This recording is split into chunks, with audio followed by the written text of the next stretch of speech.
Il existe un métal qui refuse de rester immobile. Tu le renverses et il se brise en 100 petites billes argentées qui roulent toutes seules et se rejoignent comme s'il était vivant. Il est si lourd qu'un morceau de fer flotte dessus comme sur du liège.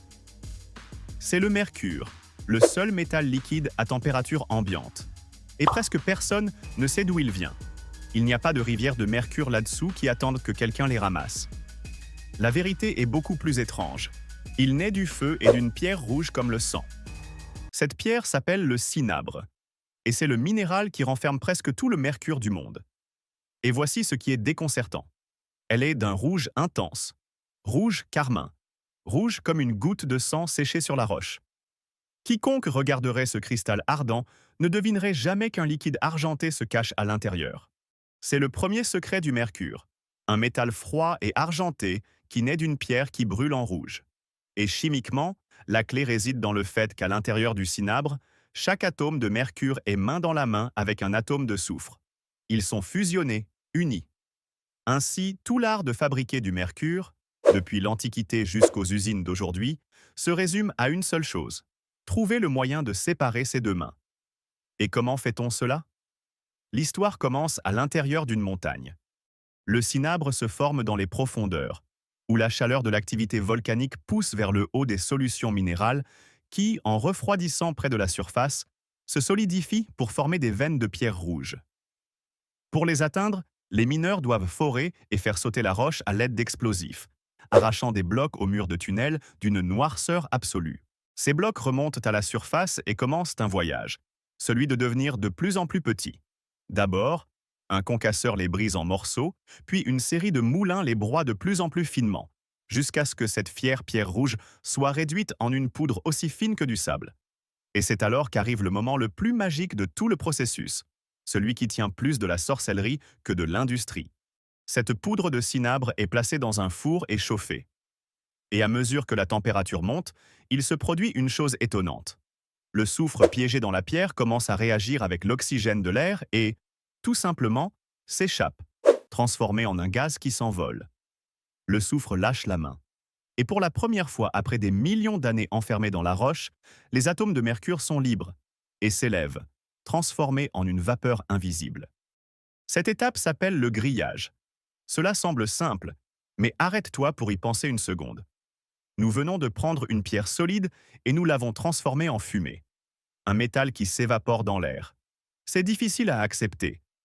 Mais bien sûr, la vapeur de mercure ne sert à rien. Alors maintenant, il faut faire le tour de magie à l'envers, convaincre cette fumée de redevenir liquide. Cette vapeur chaude, qui est un mélange de mercure et d'autres gaz, est conduite à travers un tuyau refroidi à l'eau. Et ici, il y a un détail d'une élégance magnifique. Le mercure bout à environ 357 degrés, soit une température bien plus élevée que celle des autres gaz qui voyagent avec lui. Ainsi, lorsque tout ce mélange passe par la zone froide, le mercure est le premier à céder.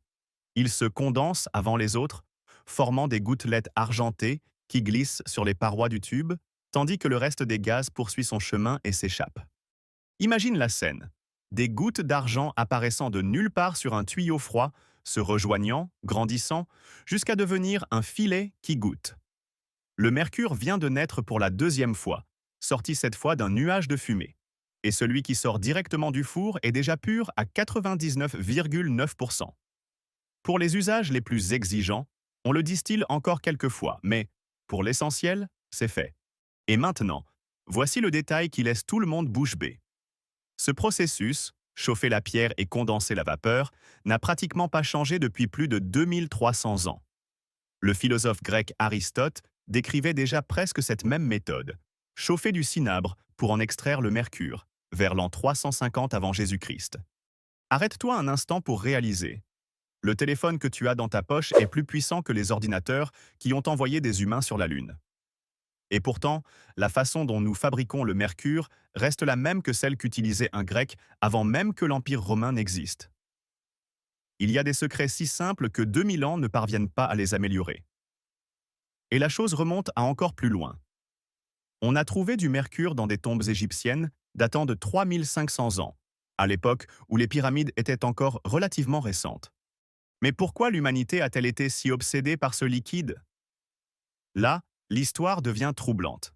Suis la trace du mercure à travers l'histoire et il apparaît dans les endroits les plus étranges, comme un fantôme argenté.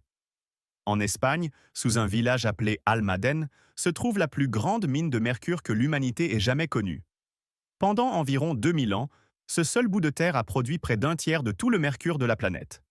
Aujourd'hui, elle est inscrite au patrimoine mondial. Va de l'autre côté du monde, au Mexique, et descend dans un tunnel secret sous une pyramide de l'ancienne ville de Teotihuacan.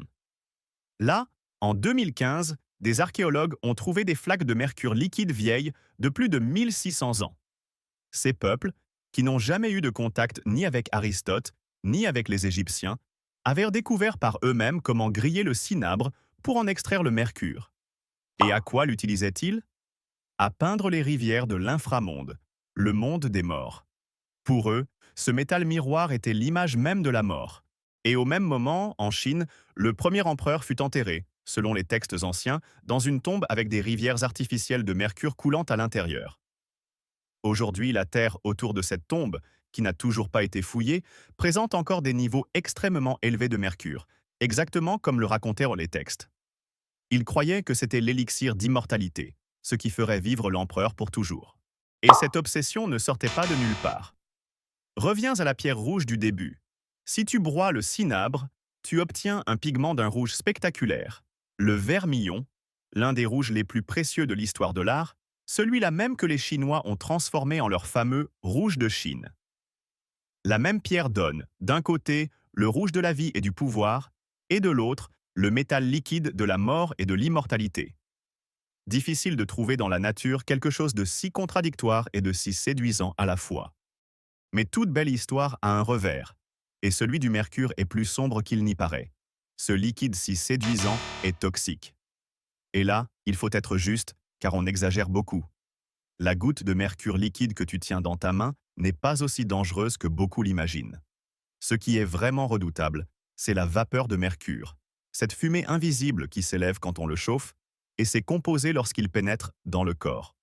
C'est pourquoi ceux qui ont le plus souffert étaient les anciens mineurs et les ouvriers des fours, qui respiraient ces vapeurs jour après jour. C'est pour cela que, ces dernières décennies, son utilisation a chuté en flèche et a été entourée de réglementations. Même la légendaire mine d'Almaden a cessé toute extraction. Et le thermomètre à mercure que beaucoup se rappellent avoir vu dans la pharmacie de leur grand-mère a presque complètement disparu, remplacé par des versions électroniques plus sûres.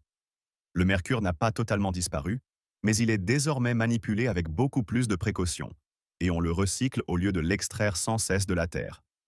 Et peut-être que la chose la plus étonnante à propos du mercure, ce ne sont pas les tombes des empereurs ni les mines millénaires, mais plutôt ce tout premier moment. Quand un humain, il y a des milliers d'années, a jeté par hasard une pierre rouge dans le feu et est resté figé en voyant des gouttes d'argent sortir de la fumée. Il ne savait rien des atomes ni des réactions chimiques. Il n'a vu qu'un miracle. Et depuis ce miracle accidentel, pendant plus de 2000 ans, de la Grèce au Mexique, l'humanité a répété exactement le même geste. Chauffer une pierre et recueillir les gouttes d'argent qui tombent de nulle part. Ce métal brillant qui roule tout seul n'est jamais sorti d'aucune rivière souterraine. Il naît du feu, de la pierre et d'une curiosité humaine qui ne s'éteint jamais. Si tu as aimé cette vidéo, n'hésite pas à liker, à la partager avec quelqu'un de curieux et abonne-toi pour d'autres histoires comme celle-ci. Et dis-moi dans les commentaires, te souviens-tu de la première fois que tu as vu du mercure? Peut-être à cause d'un thermomètre cassé chez toi?